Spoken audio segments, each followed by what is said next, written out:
Talent మాత్రమే కాదు, చిన్నతనం నుంచే ఎంతో కష్టపడి ఈ రోజు మహిళా అధ్యక్షురాలుగా మన ముందున్న అగ్నిపూల రుద్ర గారిని మాట్లాడవలసిందిగా ఆహ్వానిస్తున్నాను.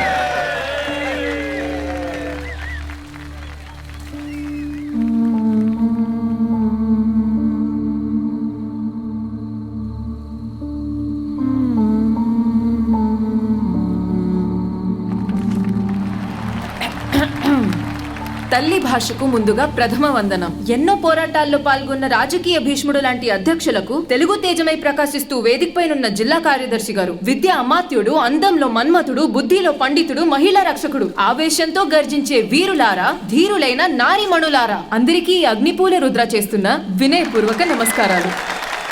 నా క్యాండిడేట్ తెలుగు అట్లా పలుకుతుందో చూసినా? నువ్వే క్యాండిడేట్ అంటున్నావు, ఇది జరిగేట్టుగా లేదే. జరుగుతుందయ్యా, మామూలు అమ్మాయికి ట్రై చేయాలి, ఇది కత్తిలాంటి అమ్మాయి, బాగా ట్రై చేయాలి. నిన్న ఇదే చోట జరిగిన ప్రతిపక్ష సభలో ఆ యువజన అధ్యక్షుడు యోగి నా పార్టీ గురించి, నా గురించి అసభ్యంగా మాట్లాడాడు. ఎవరా యోగి? పచ్చగాడు. ఎవరా నువ్వు? ముందు రాజకీయం నేర్చుకో, ఆ తర్వాత మైక్ పట్టుకో. నోటికొచ్చినట్టు వాగావో నుచ్చైపోతావు, తెలుసుకో. ఊరికే వాగడం మానుకో, చెప్తున్నాను.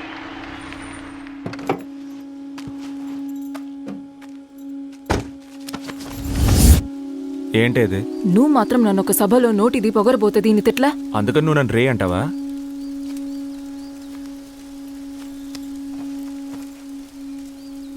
ఇలా సభలో మాట్లాడడానికి చిన్నప్పటి నుంచి ఎంతో కష్టపడి ఎంతమందిని దాటొచ్చానో తెలుసా? నిన్నెవరే కష్టపడమని చెప్పింది? బావని పెళ్లి చేసుకున్నావా, బావకు వంట చేసి పెట్టావా, బావ బట్టలన్నీ ఉతికి పెట్టావా, తర్వాత బావతో సొరతో గడిపావా, అలాగే అత్తగారిని బాగా చూసుకున్నావా? దానికి వేరే వాళ్ళని చూసుకో. నాకు పెద్ద పెద్ద డ్రీమ్స్ ఉన్నాయి. నేను వెళ్లాల్సిన చోటుకి వెళ్ళక తప్పదు. ఓసిని, ఆ డ్రీమ్లో నేనున్నానా? ఉన్నావు. ఓ మూలన. నాకు నా డ్రీమ్ ఫుల్గా నువ్వే ఉన్నావే.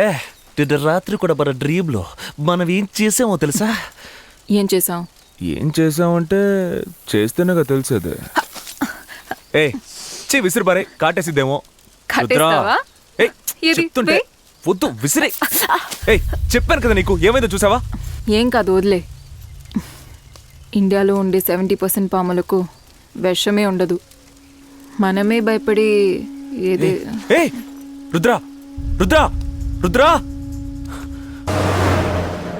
తెలిసిన అమ్మాయి ఏదో తెలియక చేసింది. మీ నాకు బాగా తెలిసిన వాళ్ళు పెద్ద మనసు చేసుకుని నా కాంటాక్ట్ ఆ అమ్మాయికే ఇస్తే.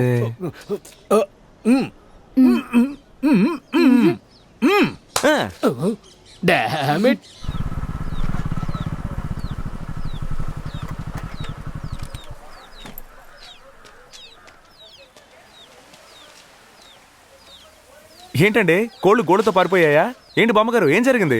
ఇదిగోండి క్యాంటీన్ కాంట్రాక్ట్ అడ్వాన్స్. కాళేశ్వరరావు మార్కెట్లో తండాలు వడ్డీకి మాలతి ₹1,00,000 అప్పుగా తీసుకుంది. వడ్డీకి వడ్డీ వేసి అసలుకు మించి కట్టింది. ఇంకా ₹1,00,000 కావాలంటూ బండిని, కోళ్లగూడుని అన్నీ తీసుకుపోయారు. పైగా చాలా నీచంగా మాట్లాడి వెళ్లారు. డబ్బు నేను రెడీ చేసి పెడతాను, మీరు నాకు కూడా వస్తే చాలు. గడ్డం తీసి నీలా యాక్ట్ చేయాలా? పొరరే, పార్టీ ఆఫీసులో తలకు మించిన పనులున్నాయి. ఎళ్ళు ప్లీజ్ అన్నా. పాపం నా అమ్మాయి డబ్బులు కూడా రెడీ చేసుకుంది. నాకోసం ఈ పని చేయవా? ఏంట్రా, కొట్టిన అమ్మాయి గురించి ఇంతగా ఫీల్ అవుతున్నావు? కొంపతీసి లవ్వా ఏంటి?